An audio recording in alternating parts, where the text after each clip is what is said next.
নরেন্দ্র মোদী কি বললেন, উনি নাকি চা বিক্রি করতেন। আমি বলি চা বিক্রি করতেন, আপনার প্রতি আমার দয়া আছে, আপনার প্রতি আমার শুভাকাঙ্ক্ষা আছে, কিন্তু একটা কথা বলি, চা বিক্রি করতে হলে চা লাগবে তো। চা বাগানের শ্রমিকগুলো অনাহারে মারা যাচ্ছে, ওদের দিকে আপনার লক্ষ্য নেই। আসল কথা কি জানেন, উনি চা বিক্রি করতে করতে এখন দেশটাই বিক্রি করে দিচ্ছে। মন্ত্রী অমিত শাহ বলছে মমতা বন্দ্যোপাধ্যায় কি উন্নয়ন করেছেন জঙ্গলমহলের কিছু বুঝলাম না। এই জঙ্গলমহলের গল্প বলছি। এই জঙ্গলমহলে মানুষ পিঁপড়ের ডিম খেয়ে থাকতো, জানেন তো আপনারা? সবাই খবরে দেখেছিলেন সিপিএম এর সময় কি অবস্থা ছিল। মমতা ব্যানার্জি এই উন্নয়নটাই করেছেন যে জঙ্গলমহলে মানুষ পিঁপড়ের ডিম খেয়ে থাকতো, আজকে সেই জঙ্গলমহলে অমিত শাহকে তারা 1500 টাকা কিলোর পোস্তর তরকারি খাওয়াচ্ছে। এটা হচ্ছে উন্নয়ন যেটা মমতা বন্দ্যোপাধ্যায় করেছেন। এই খবরটা নিবেদন করছে কম খরচে আধুনিক চিকিৎসার সুবিধা পেতে চলে আসুন দি শহরারহাট নার্সিং হোমে। আইসিসিইউ ডায়ালিসিস সহ নার্সিং হোমের নবতম সংযোজন, সিটি স্ক্যান, কোলোনোস্কোপি ও এন্ডোস্কোপি। 24 ঘন্টা অভিজ্ঞ ডাক্তারবাবুদের দ্বারা আপনাদের সেবায় শুধুমাত্র জাহিরদার নার্সিং হোম। ঠিকানা শহরারহাট, বেরিপাড়া, ফলদা রোড।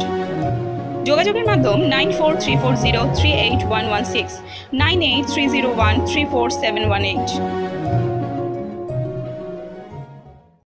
মুখ্যমন্ত্রী মমতা বন্দ্যোপাধ্যায়ের অনুপ্রেরণায় ও ডায়মন্ড হারবার সাংসদ অভিষেক বন্দ্যোপাধ্যায়ের নির্দেশে ডায়মন্ড হারবার 1 নম্বর ব্লক তৃণমূল যুব কংগ্রেসের ব্যবস্থাপনায় কেন্দ্রের জনবিরোধী নীতির বিরুদ্ধে ডায়মন্ড হারবার কেল্লার মাঠে অনুষ্ঠিত হলো এক বিশাল প্রতিবাদ সভা। শীতের পড়ন্ত বিকেলে হাজার হাজার দলীয় কর্মী সমর্থকের উপস্থিতিতে গঙ্গা তীরবর্তী ময়দানে অনুষ্ঠিত হওয়া সভাস্থল ছিল মুখরিত। উক্ত প্রতিবাদ সভায় উপস্থিত ছিলেন ডায়মন্ড হারবার 1 নম্বর ব্লক তৃণমূল যুব কংগ্রেস সভাপতি তথা পূর্তের কর্মাধ্যক্ষ গৌতম অধিকারী, তৃণমূল কংগ্রেসের রাজ্যসভার সাংসদ সুভাষিস চক্রবর্তী, জেলা INTTUC সভাপতি শক্তি মণ্ডল, তৃণমূল যুব কংগ্রেসের মুখপাত্র দেবাংশু ভট্টাচার্য, ডায়মন্ড হারবার 2 নম্বর ব্লকের সভাপতি অরুময় গায়েন, জেলা মৎস্য ও প্রাণী সম্পদের কর্মাধ্যক্ষ উমপদ পুরকাইত, জেলা তৃণমূল ছাত্র পরিষদের সভাপতি অমিত সাহা সহ বিশিষ্ট নেতৃত্ববর্গ। এদিনের সভামঞ্চ থেকে তৃণমূল নেতৃত্ব কেন্দ্রীয় সরকারের জনবিরোধী নীতিকে তীব্র কটাক্ষ করেন।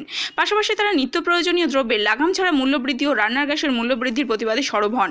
এদিন প্রতিবাদ সভায় যোগ দেওয়ার জন্য এলাকার বিভিন্ন প্রান্ত থেকে হাজার হাজার কর্মী সমর্থক দলীয় পতাকা হাতে নিয়ে সভাস্থলে হাজির হন।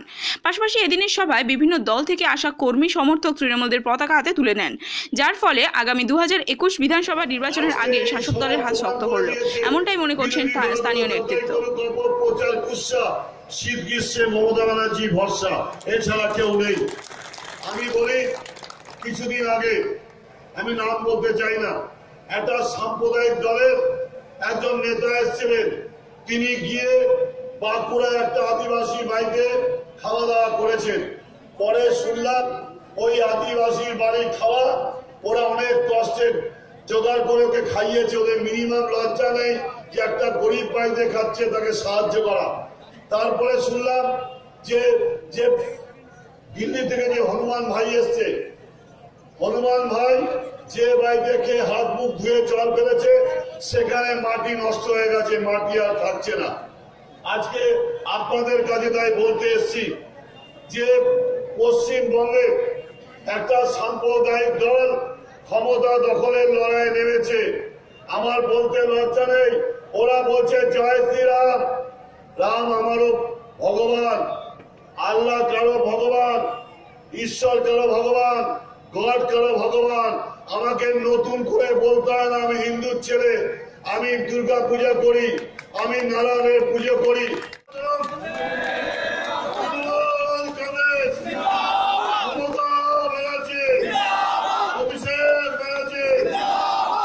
সুভক্তা, আপনারা ধৈর্য ধরুন, বক্তব্য রাখবেন। এখন আপনাদের সামনে বক্তব্য রাখছেন আমাদের 2 নম্বর ব্লকে কিষাণ। মন্ত্রী অমিত শাহ বলছে মমতা বন্দ্যোপাধ্যায় কি উন্নয়ন করেছেন জঙ্গলমহলের কিছু বুঝলাম না। এই জঙ্গলমহলের গল্প বলছি। এই জঙ্গলমহলে মানুষ পিঁপড়ের ডিম খেয়ে থাকতো, জানেন তো আপনারা? সবাই খবরে দেখেছিলেন সিপিএম এর সময় কি অবস্থা ছিল। মমতা ব্যানার্জি এই উন্নয়নটাই করেছেন যে জঙ্গলমহলে মানুষ পিঁপড়ের ডিম খেয়ে থাকতো, আজকে সেই জঙ্গলমহলে অমিত শাহকে তারা 1500 টাকা কিলোর পোস্তর তরকারি খাওয়াচ্ছে। এটা হচ্ছে উন্নয়ন যেটা মমতা বন্দ্যোপাধ্যায় করেছেন, এবং সেটা দেখে অমিত শাহ ফিরে গেছেন। আমি বলি, সব জায়গায় বলি, সবাই আসুন, কারণ আমি বিশ্বাস করি অমিত শাহ বাবু যখন অন্য রাজ্যে যান রাজনৈতিক স্ট্র্যাটেজি ঠিক করতে যান, তিনি যখন বাংলায় আসেন তখন খাতায় লিখে নিয়ে যান কিভাবে উন্নয়ন করা যায়, দিদির থেকে ট্রেনিং নিয়ে তারপরে আবার গুজরাটে ফেরত যান। তাই দেখুন, আমরা তো তৃণমূল কংগ্রেস কর্মীরা লড়াই করছে না, লড়াইটা বাংলার মানুষ করছে। আর এই অমিত শাহ প্রত্যেকটা নির্বাচনের আগে বলে প্রত্যেকটা স্টেটে আমরা 2/3 ক্ষমতা জিতবো। দিল্লিতে আপনাদের মনে থাকবে 70 আসনের মধ্যে অমিত শাহ বলেছিল আমরা 45টা আসন জিতবো। ফলাফল কি হলো? বিজেপি 8টা আসন পেয়েছে। কারণ বিজেপির নেতাকর্মীরা টোটোয় করে বিধানসভায় চলে যায়, তাদের বাস অটো লাগে না। বাংলাতে ওই দশাই হবে। আপনারা বিহারে দেখেছেন 225 আসনে এগিয়েছিল লোকসভায়, সেটা এবার 125 হয়েছে। ঝাড়খণ্ডে দেখেছেন বিজেপিকে ভাগিয়ে দিয়েছে। শুনুন, বাংলার মানুষ জানেন দিদি, আমার যারা দর্শকরা আছেন তারা ধরুন বাড়ির জানলা দিয়ে দেখলেন প্রতিবেশীরা বাড়ির ধুলো বালি ঝাড় দিয়ে বার করে দিচ্ছে। আমরা বাঙালিরা অতটা বোকা নই যে প্রতিবেশীরা যেটাকে ঝেঁটিয়ে বাড়ি থেকে বার করে দিচ্ছে আমরা ওটা কৌটো করে নিয়ে এসে ফুলদানিতে সাজাবো। বাংলার মানুষ অত বোকা নয়। গোটা দেশ বিজেপিকে ভাগাচ্ছে। বাঙালি আরো বুদ্ধিমান জাতি। 5টা নোবেল দিয়েছে গোটা দেশকে, ছোটখাটো ভাববেন না। অস্কার দিয়েছে, 2টো জাতীয় সঙ্গীত পৃথিবীকে দিয়েছে, একটা জাতীয় সঙ্গীতের সুর করেছে। ফলে এই বাংলার মানুষ অত বোকা নয়। আমাদের সামলাতে হবে না, বাংলার মানুষ তার নিজের লড়াইটা নিজেই লড়বে। আপনারা জানেন গোটা ভারতবর্ষ জুড়ে একটা স্বৈরতান্ত্রিক স্বেচ্ছাচারী সরকার গোটা ভারতবর্ষের বিভিন্ন রাজ্যে শুধুমাত্র মানুষের মধ্যে বিভেদ সৃষ্টি করে, জাতপাতের মধ্যে একটা অশান্তি সৃষ্টি করে, যে প্রত্যেকটা মানুষের যে ভালোবাসার সম্পর্ক ছিল হিন্দু মুসলিম জৈন বৌদ্ধর মধ্যে, সেটাকে একটা কি বলবো চক্রান্ত তৈরি করে বিভেদ সৃষ্টি করতে চাইছে। তা আজকের আমরা সেই জনসভার মাধ্যমে মানুষকে সচেতন করতে চাইছি একটাই কারণে, যে এই প্ররোচনায় যেন কোনো মানুষ পা না দেয়। আমরা যেভাবে পাশাপাশি আমরা বিশেষ করে পশ্চিমবঙ্গে বসবাস করতাম, হিন্দু মুসলিম বৌদ্ধ জৈন সবাই মিলে আমরা সেইভাবেই বসবাস করব, তার জানান দেওয়ার জন্য বা প্রত্যেকটা মানুষের কাছে তার বার্তা পৌঁছে দেওয়ার জন্য যে ব্যভিচারী সরকারের যে কি নীতি আছে, সেই জন্যই আজকের আমরা জনসভাটা ডেকেছিলাম। নাজিস শেখের রিপোর্ট, আমার বাংলা।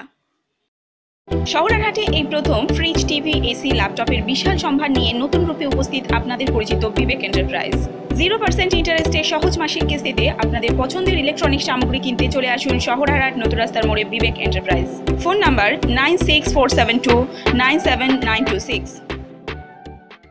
পুজো পার্বণে বাঙালির ঘরে বাংলার প্রতি ছন্দে আগমনী গানে ঈদে মুহূর্তে উপহারের আনন্দে সাজবে তুমিও সাজাবো আমরা আমাদের পরিচয়ে, আমাদের অলংকার আমরা মজুমদার জুয়েলার্স, রূপে দিশে হারা।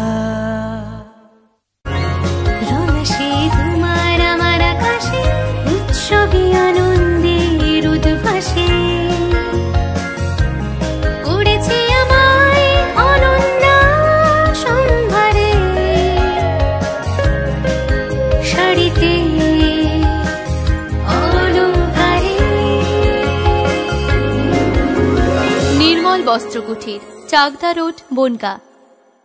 ও গো মোর পিয়া, ও গো বধূ সুন্দরী, নব নব রূপে আসো আহা মরি মরি, তুমি অন্তরে যতনে থেকো মোর সোনার পরি, তোমার অলংকারে পূর্ণ তোমার রূপ মাধুরী। খাঁটি অলংকারের প্রতিশ্রুতি নিউ সিংহ জুয়েলার্স, বনগাঁ, উত্তর 24 পরগনা।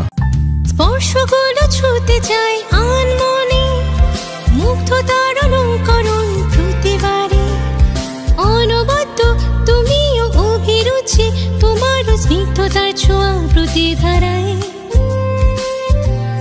তুমি আমার স্বপ্ন পূরণের সাথী। রাজস্থান মার্বেল, বনগাঁ, উত্তর 24 পরগনা। প্রতিটি স্পর্শে অনুভূতি। নতুন রূপে নতুন সাজে তোমার জন্য সবই অলংকারে আজ সাজাবো তোমায়, করবো তোমায় রূপসী, দিকে সব জুয়েলার্স মন ছুতে